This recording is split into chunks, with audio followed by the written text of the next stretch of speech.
I used to think I knew my wife better than anyone in the world.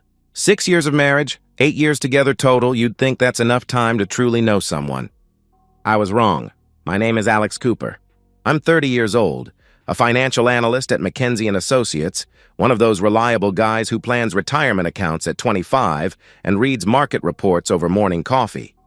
I'm the type who color codes spreadsheets and actually enjoys tax season. Stable, predictable, safe. I met Nicole during our sophomore year at State University. She was everything I wasn't, spontaneous, ambitious, the kind of person who talked about conquering the corporate world, while other students were just trying to pass Economics 101. She was studying marketing and business, already networking with professors, and plotting her rise to executive status. That hunger attracted me. While other girls talked about finding themselves, Nicole talked about building empires. We got married when I was 24 and she was 23. I'd been saving aggressively since my first job, living in a studio apartment and driving a used Honda, squirreling away every penny for our future. The townhouse came first, a modest 3-bedroom in Maple Heights, nothing fancy but mine. My down payment, my credit score, my name on the deed.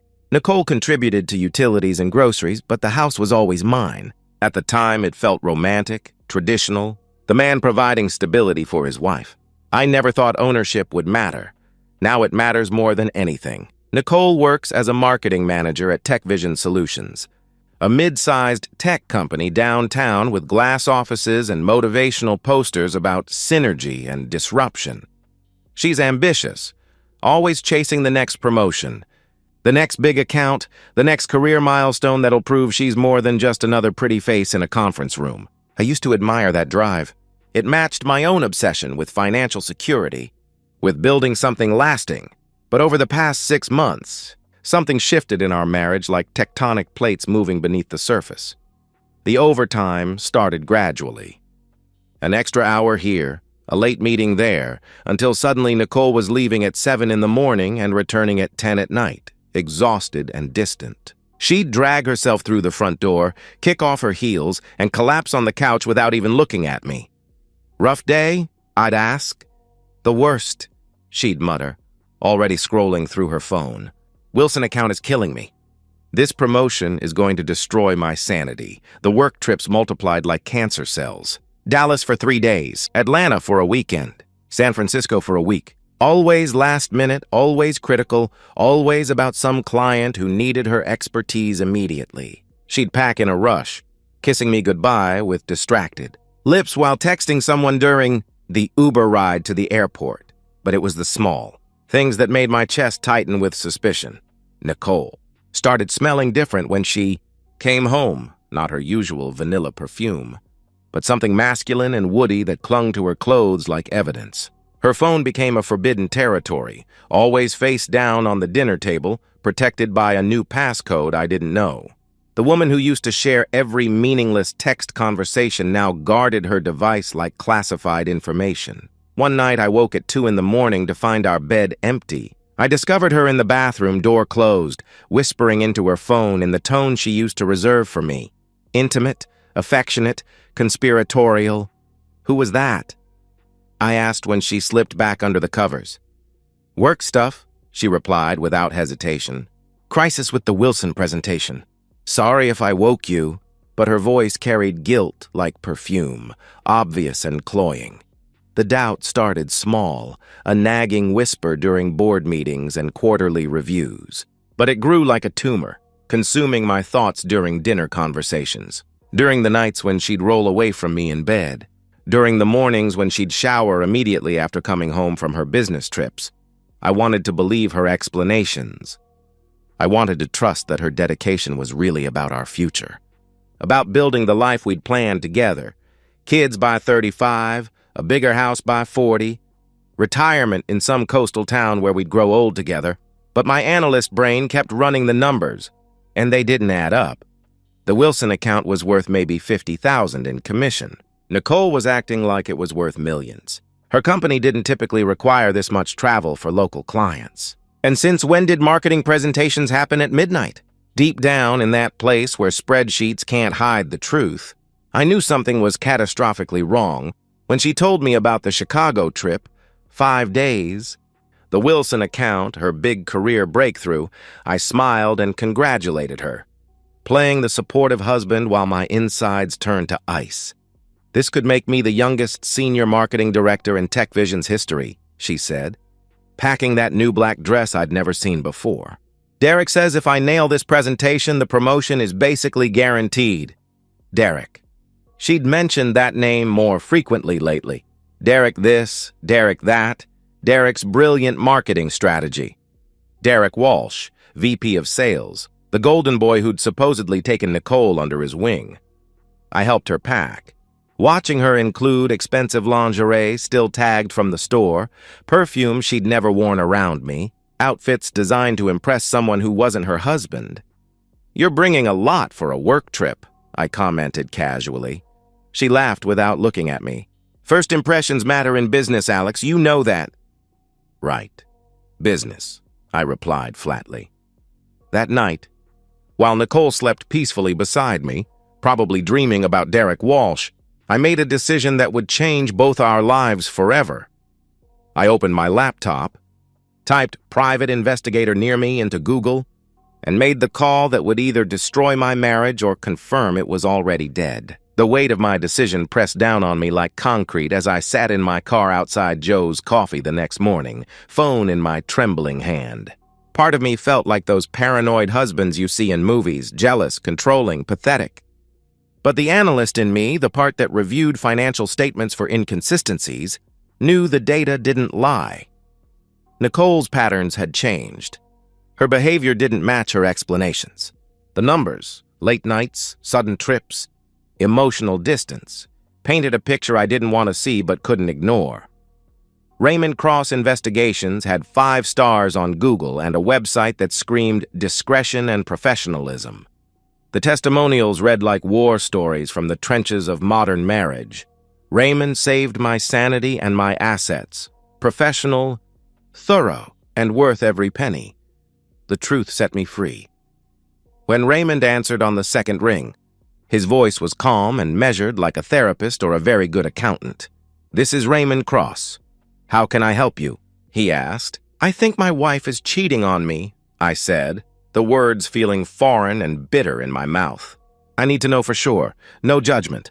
No platitudes. Just business, I understand. Can you tell me what's led you to this suspicion?" he inquired. I recited the evidence like a case study.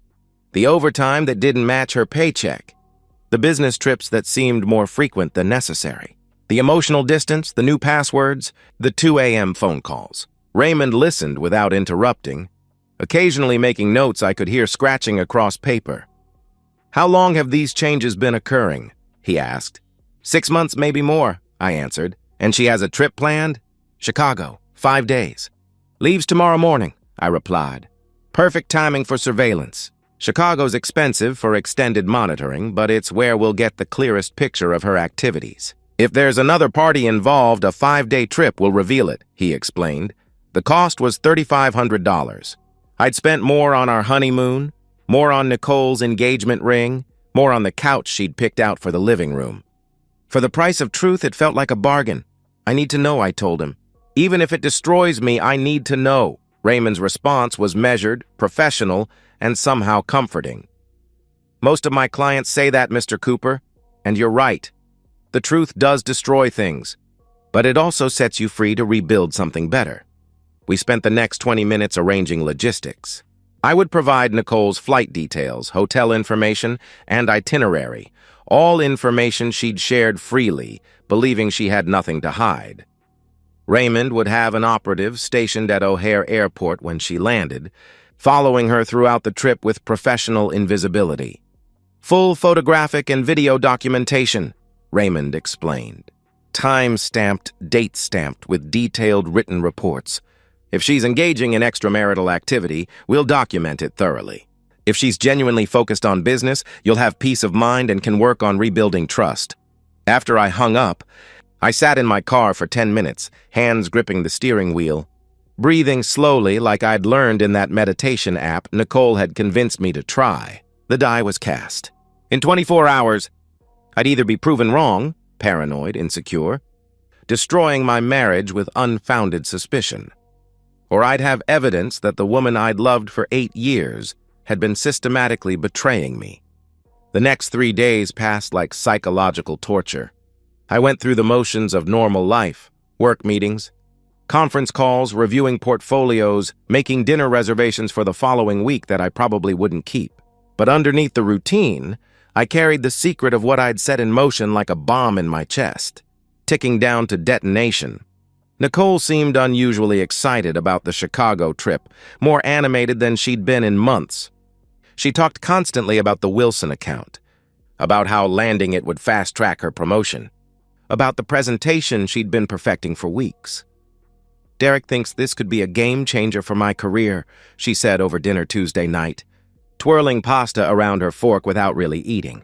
"He's been mentoring me through the whole process." "I'm so lucky to have someone like him in my corner." Derek again. "Always Derek. He sounds like a good mentor," I managed to reply.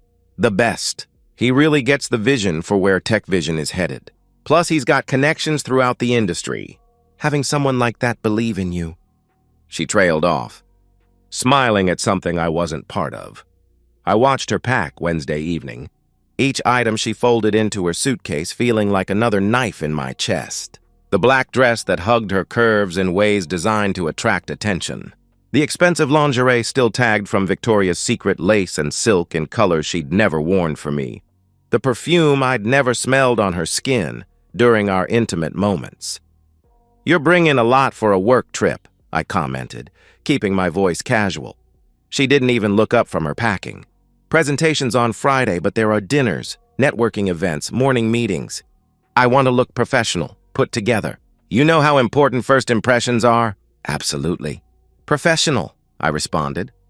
Her phone buzzed constantly throughout the evening, texts that made her smile, calls she took in the other room, notifications that pulled her attention away from our conversation mid-sentence. Each buzz felt like evidence, like confirmation of what I suspected but didn't want to believe. Thursday morning arrived gray and cold, matching my mood perfectly. I drove Nicole to the airport at 6 a.m., the sunrise casting orange light across her face as she checked her phone obsessively during the drive. She seemed nervous, excited, distracted, like someone heading towards something she'd been anticipating for weeks. At the terminal drop-off, she kissed me goodbye with lips that felt like obligation rather than affection. "I love you," she said, already pulling away, already reaching for her phone. "Love you too," I replied, watching her disappear through the sliding glass doors with her rolling suitcase and secrets. I sat in my car for 10 minutes after she left, hands gripping the steering wheel, watching planes take off through the morning haze. Then I called Raymond. "She's in the terminal. Flight 847 to O'Hare, departing at 7:30, I reported. "We're already in position," Raymond confirmed. "My operative has visual contact. I'll send regular updates as events develop." I drove home through rush hour traffic, NPR playing something about market volatility that felt impossibly irrelevant. Back at the house, my house, I made coffee, opened my laptop, and tried to focus on quarterly reports while my marriage either validated my paranoia or confirmed my worst fears 400 miles away. My phone buzzed at 9:47 a.m. with Raymond's first update. Subject landed in Chicago, proceeding to baggage claim. Surveillance active. The investigation had begun and there was no turning back. I spent that entire Thursday at my desk, unable to focus on spreadsheets or market analyses. My phone positioned face up like a talisman, waiting for updates that would either destroy my world or restore it. The first few messages from Raymond were routine, almost boring in their mundane detail. 10:23 a.m. Subject collected baggage, proceeded to hotel shuttle. No contact with other parties observed. a.m. Subject checked into Marriott downtown, room 1847. Proceeded directly to room with luggage. 15 p.m. Subject departed hotel, walking to Tech Vision Chicago offices 3 blocks away. Standard business attire, carrying presentation materials. For a few hours, I allowed myself to hope. Maybe I was wrong. Maybe Nicole really was in Chicago for legitimate business. networking and presenting and climbing corporate ladders with nothing more scandalous than ambitious professionalism. Then came the message that changed everything. 4 p.m. Subject returned to hotel with male companion. Proceeding to bar area. Sending photos now. My hands were shaking so badly I almost dropped the phone. The message sat there, innocuous text on a bright screen, with an attachment icon that felt like Pandora's box. I knew that once I opened those photos, there would be no returning to ignorance, no comfortable delusion that maybe I was wrong. I clicked the attachment. The first image showed Nicole at the hotel bar, sitting closer than necessary to a man I didn't recognize, tall, probably mid-40s, expensive suit, confident posture of someone accustomed to getting what he wanted. Nicole's body language screamed intimacy, leaning in, hand resting on his forearm. Wearing that smile she used to give me when we were dating, when I could make her laugh until her cheeks hurt. The second photo was closer, clearer, more devastating. Their hands intertwined on the bar top, her head tilted toward his shoulder. Their faces inches apart in the unmistakable geometry of people who'd moved far beyond professional colleague territory. Raymond's follow-up text made my chest physically ache. Subject and male companion identified as Derek Walsh, VP of Sales at TechVision Solutions. Body language suggests established relationship, not first meeting. Continuing surveillance, Derek Walsh. Her mentor, her champion, her married superior with 2 kids and a wife who probably trusted him the way I'd trusted Nicole. I ran a quick LinkedIn search with trembling fingers. Derek Walsh, VP of Sales, TechVision Solutions. Married 15 years, father to Emma, 9, and Jake, 6. His profile picture showed him with his arm around a blonde woman, presumably his wife, both of them smiling, at some company picnic or family vacation. Another, betrayed spouse who didn't know yet that their world was crumbling. Over the next 2 hours, Raymond's updates arrived like blows to the solar plexus. 23 p.m. Subjects departed bar area together, heading toward elevators. Following at distance. 31 p.m. Subjects entered room 1847 together. Subjects registered room. Attempting closer surveillance. 45 p.m. Obtained visual through partially open curtains. Documenting activity. I paced my living room like a caged animal, unable to sit, unable to think about anything except what was happening in that hotel room 400 miles away. My wife, the woman who'd promised forever, who wore my ring, who'd slept in my bed 24 hours ago, was in a room with another man. At 8:15 p.m., my phone buzzed with a photo that made my blood turn to ice water. Through the hotel room window, curtains carelessly left partially open, Nicole and Derek were clearly visible, kissing. His hands in her hair, her dress partially unzipped, his shirt unbuttoned. The image was professionally shot but devastating in its clarity, undeniable evidence that would hold up in any court, destroy any alibi, end any marriage. More photos followed over the next 20 minutes, each one a fresh knife twist. Nicole's dress on the floor. Derek's clothes scattered across a chair. The two of them in bed, her laughing at something he'd said, her hand on his bare chest, the casual intimacy of people who'd done this before, who were comfortable with each other's bodies, who had routines and inside jokes and shared secrets. The final message from Raymond at 8:47 p.m. was a professional summary that read like a coroner's report on my marriage. Obtained 5 minutes of video footage showing clear sexual activity. Also confirmed identity. Derek Walsh, married, 2 children ages 6 and 9. Based on comfort level and body language, this appears to be an ongoing affair, not first encounter. Conservative estimate, relationship has been active for 3-4 months minimum. Full detailed report will include timestamps, video files, and witness statement. Recommend consulting legal counsel immediately.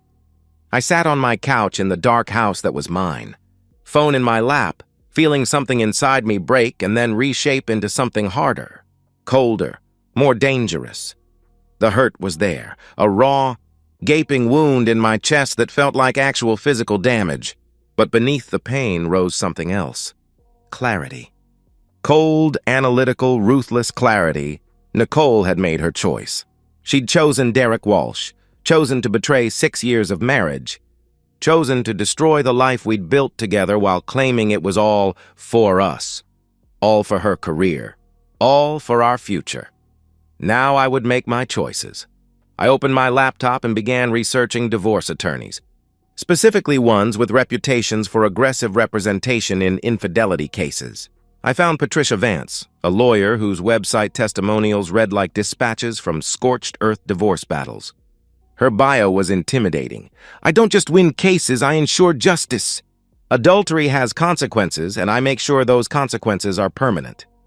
At 10:32 p.m., I sent an inquiry email to Patricia's firm, attaching Raymond's preliminary report with its devastating photos and clinical documentation. I slept in the guest room that night. The bed I'd shared with Nicole suddenly felt contaminated, a place of lies and deception I could no longer occupy.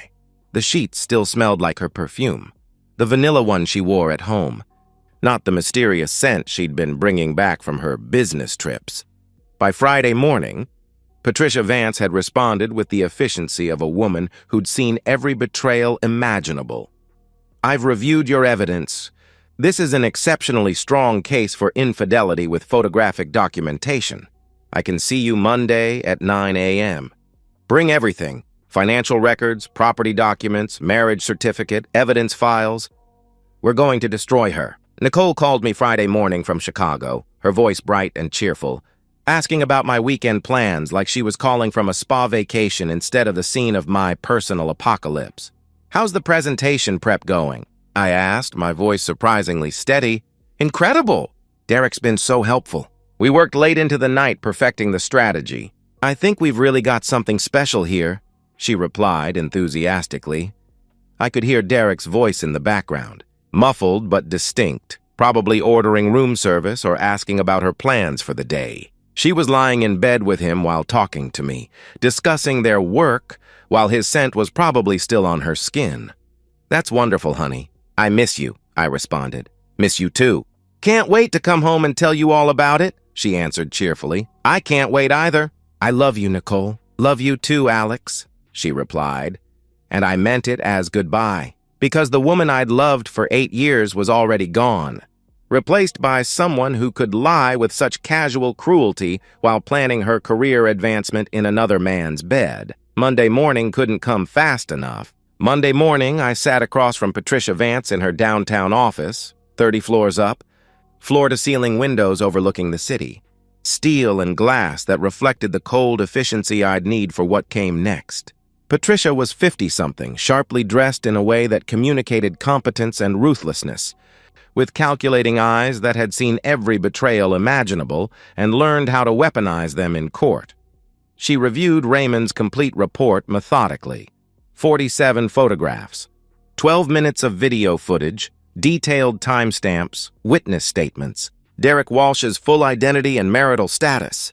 Her expression never changed as she examined each piece of evidence, but I caught approval in the way she handled the documents, carefully, professionally, like ammunition being loaded into precisely calibrated weapons.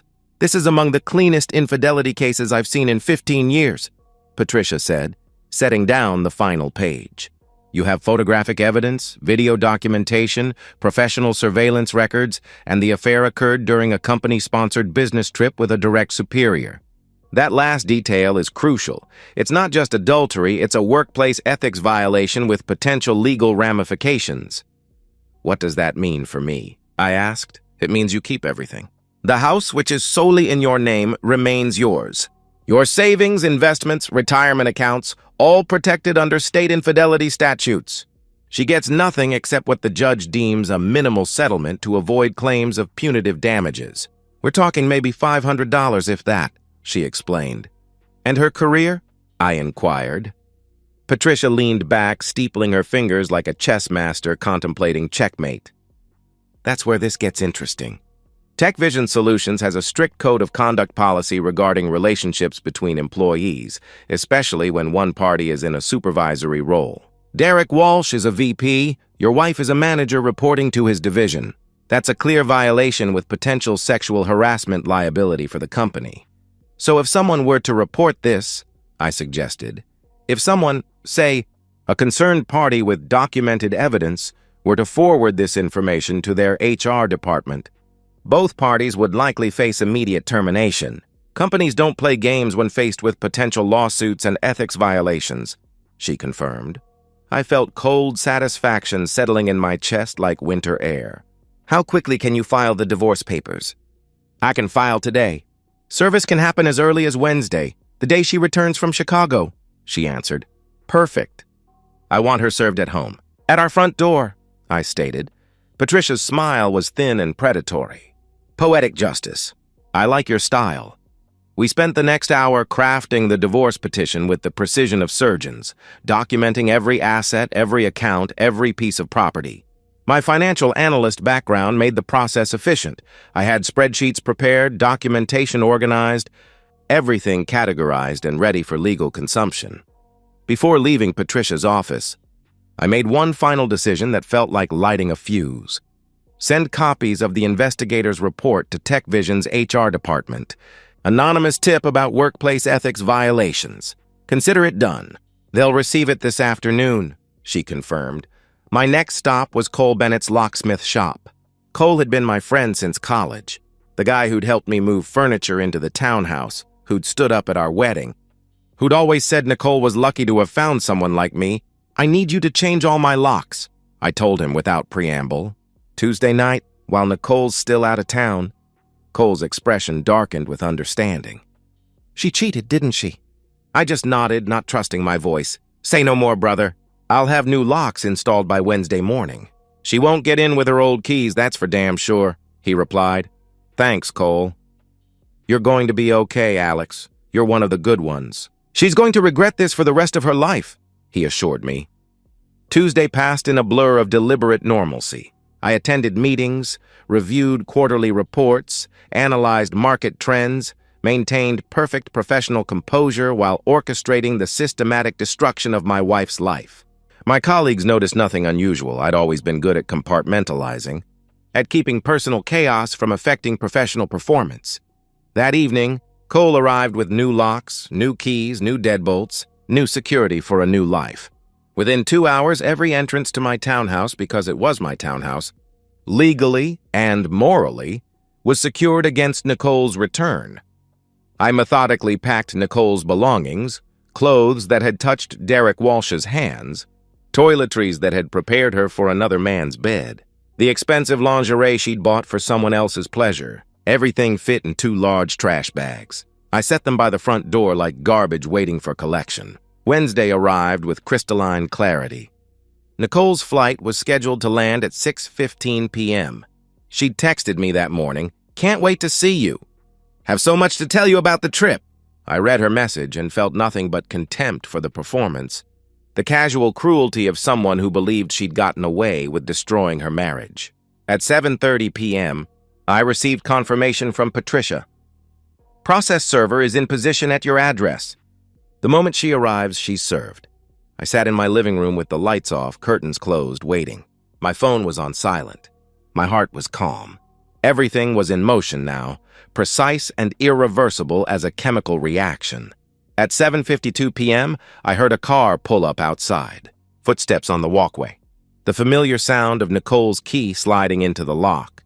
The confused jiggling when the key didn't work. The frustrated rattle of the door handle. Then voices. Nicole's confused tone. The process server's professional announcement.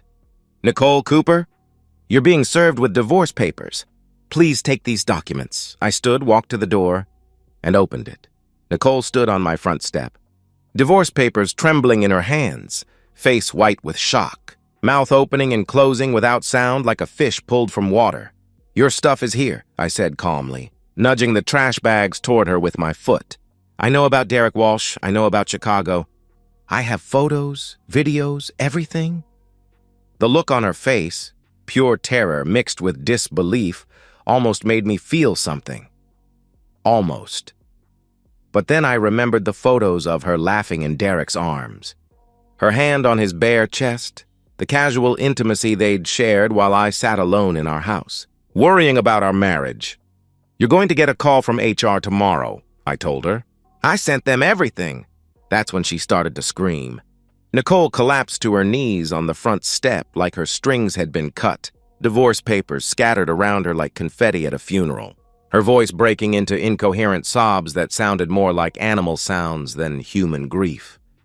"Alex, please, I can explain. It was a mistake. I'll quit my job. I'll do anything. Please don't do this," she pleaded between sobs. "You'll do nothing," I said, my voice flat and emotionless as winter stone. "You made your choices in Chicago. Multiple times, apparently, based on how comfortable you look together. Now you live with them." "It didn't mean anything. Derek and I, it just happened. The stress of the account," she tried to explain. "Derek Walsh, VP of Sales, married 15 years, 2 kids, Emma and Jake, ages 9 and 6. You didn't just cheat on me, Nicole. You helped him cheat on his family," I replied coldly. I leaned against the door frame, arms crossed, watching her crumble. "How long has this been going on? 4 months? 6? Nicole's silence was answer enough, confession in the space between her sobs. "The private investigator thinks at least 3 months, based on how comfortable you two look together. All those business trips, Dallas, Atlanta, San Francisco, those weren't about work, were they? Those were about Derek Walsh in hotel rooms across the country," I stated bluntly. "Alex, I love you," she whimpered. "No," the word came out like a slap.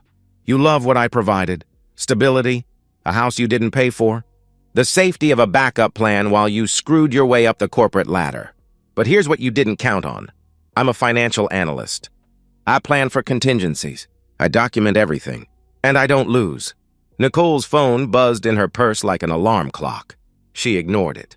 It buzzed again, insistent. "You should answer that," I said conversationally. "I think it's important." With shaking hands, Nicole pulled out her phone. The caller ID read, "TechVision HR Department," her face drained of whatever color remained, leaving her looking corpse pale in the porch light. "They know," I said simply. "I sent them the evidence this morning. Photos, videos, Raymond's full report. You violated company policy. Relationship with a superior. Misconduct during a business trip. Potential sexual harassment liability. They're calling to fire you. And Derek, no, please, this will destroy my career," she gasped. "Your career was built on sleeping with your boss. It was already destroyed. I just documented it," I replied. Nicole let the call go to voicemail. Immediately, a text appeared on her screen. "Nicole, this is Brenda Lawson from HR. You need to come to the office immediately tomorrow morning, 8 a.m. sharp, conference room B. Do not report to your regular desk.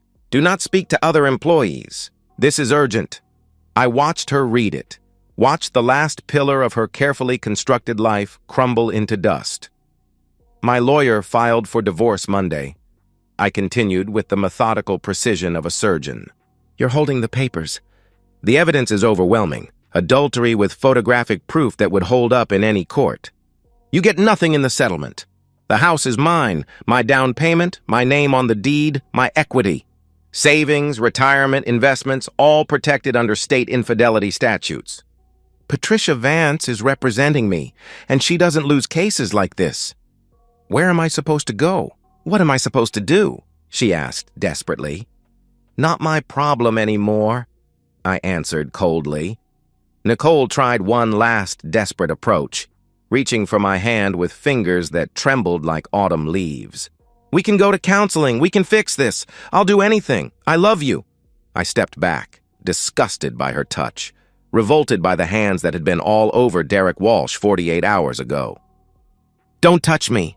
You lost that right when you let Derek Walsh touch you in that hotel room." I picked up her trash bags and tossed them down the front steps. Clothes spilled across the walkway, the black dress she'd worn to seduce him, the lingerie she'd bought for his pleasure, the professional attire of a career that was about to end in humiliation. "If you contest the divorce, I'll make the evidence public," I said, each word deliberate and final. "Every photo, every video, your family, my family, everyone we know, they'll see exactly what kind of person you really are. Your parents, your sister, your college friends. They'll all know their golden girl is nothing but a cheating whore who destroyed her marriage for a promotion." Nicole's sobs had gone silent now. replaced by the hollow stare of someone whose entire world had just imploded in the span of 10 minutes. Or you can sign the papers quietly. Take your minimal settlement and disappear, I continued. Your choice. But either way, we're done. This marriage is over. You killed it in Chicago. I stepped back inside my house, my sanctuary, my investment, my future, and closed the door. The new deadbolt slid into place with a final, decisive click that sounded like a coffin closing. Inside, I leaned against the door, eyes closed, breathing slowly and deeply. I could hear Nicole crying on my doorstep, could hear her making phone calls, probably to Derek, probably begging him to fix this somehow. But there was no fixing this. I'd made sure of that. My phone buzzed with a text from Patricia. Derek Walsh's wife deserves to know too, don't you think? I typed back, send her everything. She has a right to the truth, because tomorrow morning, Derek Walsh would wake up to discover that his wife had received an anonymous email containing every photo, every video, every damning detail of his affair with his subordinate. His 15-year marriage would end. His relationship with his children would be damaged forever. His reputation in the industry would be destroyed. Perfect symmetry. Perfect justice. I heard Nicole's car start 20 minutes later, heard her drive away into the night she'd created for herself. I didn't look out the window. I didn't feel guilty. I felt nothing but the cold satisfaction of a perfectly executed plan. The next morning, I forwarded the evidence to Derek's wife Laura through an untraceable email account. She deserved to know that her husband was a cheating bastard, just like I deserved to know about Nicole. Justice wasn't just about my marriage. It was about all the marriages these people destroyed with their selfish, reckless choices. 8 months after that Wednesday night, I sit in my completely redecorated townhouse, furniture replaced, walls repainted, every trace of Nicole systematically erased, reviewing the final divorce decree that arrived in yesterday's mail, official, legal, irreversible. The judge awarded me the house, my savings, my retirement accounts, everything I'd worked for and protected. Nicole received a settlement of exactly $500, the bare minimum required by state law to avoid claims of punitive damages. She signed without contesting, her lawyer advising her that fighting with the evidence against her would only result in further humiliation and legal fees she couldn't afford. I heard through mutual acquaintances about Nicole's life after that night, and the updates fill me with dark satisfaction. Fired from Tech Vision the morning after being served, escorted from the building by security with a cardboard box of her desk belongings. No severance package, no recommendation letter, no future in marketing management, not with a termination for ethics violations on her permanent record. She moved in with her sister temporarily, sleeping on a pull-out couch and borrowing money for basic expenses, then finally found a studio apartment on the south side, the kind of place with thin walls, broken air conditioning, and neighbors who play music too loud at all hours. The ambitious marketing director, who was gunning for senior director status, now works part-time at a customer service call center, answering complaint calls for $15 an hour. Her corporate wardrobe hangs unused in a closet barely big enough for her bed. She tried reaching out to me once, 3 months after the divorce finalized. A long, desperate email about regret, about mistakes, about how she'd throw away everything to get me back, how Derek had meant nothing, how she'd been confused and stupid and sorry. I read the first paragraph, deleted the rest, and blocked her email address permanently. Derek Walsh fared even worse, which brings me immense satisfaction on cold nights when I remember their laughter in that hotel room. Fired the same day as Nicole. His wife Laura received my anonymous email with every photo, every video, every timestamp that documented her husband's betrayal.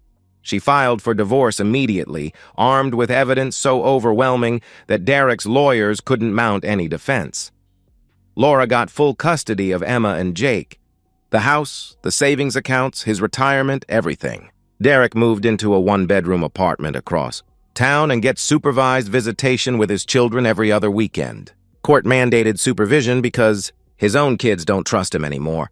Word spread through their industry about the married VP who got caught sleeping with his subordinate during company business trips. Derek's reputation became toxic. He couldn't find another executive position anywhere. Too much liability, too much scandal, too much risk for any company wanting to avoid workplace harassment lawsuits. Last I heard through LinkedIn, Derek was working in used car sales in Phoenix, Arizona. Broke, alone, and forgotten by the industry that once valued his expertise. Perfect justice for a man who destroyed his family for a few months of hotel room intimacy with my wife. As for me, I've thrived in ways I never expected. I kept the townhouse but made it completely mine. New furniture that reflects my taste, not compromise. New artwork that I chose without consultation. A home office where I can work in peace without wondering where my spouse really is. I got promoted to senior financial analyst at McKinsey & Associates, corner office. Substantial raise, recognition for the focus and dedication I'd poured into work during the divorce proceedings. My colleagues praised my professionalism during personal difficulties, not knowing that destroying my cheating wife's life had actually improved my concentration. I'm dating someone new, Rachel, a third-grade teacher I met through Cole and his wife at a summer barbecue. She's kind, genuine, uncomplicated by corporate ambitions or hidden agendas. We've been together 4 months now, taking it slow, building something real on honest foundations. Rachel asked about my past once, early in our relationship. I told her the simple truth. I was married. She cheated. I handled it and moved on. I'm glad you found your way out of that situation. You deserve someone who appreciates what you bring to a relationship, Rachel replied, squeezing my hand. No drama, no complications, just honest affection from someone who understands that trust, once broken, can never be fully repaired. This Saturday morning, I sit in my quiet living room with coffee and the newspaper, sunlight streaming through windows that overlook a neighborhood where I belong, where I've built something lasting and secure. The financial markets are performing well. My investment portfolio has recovered from the divorce expenses. My life is peaceful, organized, and entirely under my control. I raise my coffee mug in a solitary toast to the empty room. To new beginnings, I say aloud. And for the first time in over a year, Alex Cooper feels completely at peace with the world because I didn't just survive Nicole's betrayal. I didn't just recover from her deception. I won. I destroyed the woman who tried to destroy me, and I rebuilt my life stronger than it was before. Every choice she made in that Chicago hotel room led inevitably to this moment, me thriving in the home I earned, while she struggles in a life she chose through her own selfish actions. The perfect revenge isn't violence or dramatic confrontation. The perfect revenge is living well while your enemies suffer the consequences of their own choices, knowing they destroyed themselves and you simply documented the process. Nicole thought she was smart enough to have it all, the stable husband, the exciting affair, the corporate advancement, the secure future. She gambled everything on her ability to deceive and manipulate. She lost everything because she underestimated the man she betrayed, and I'm never making that mistake again.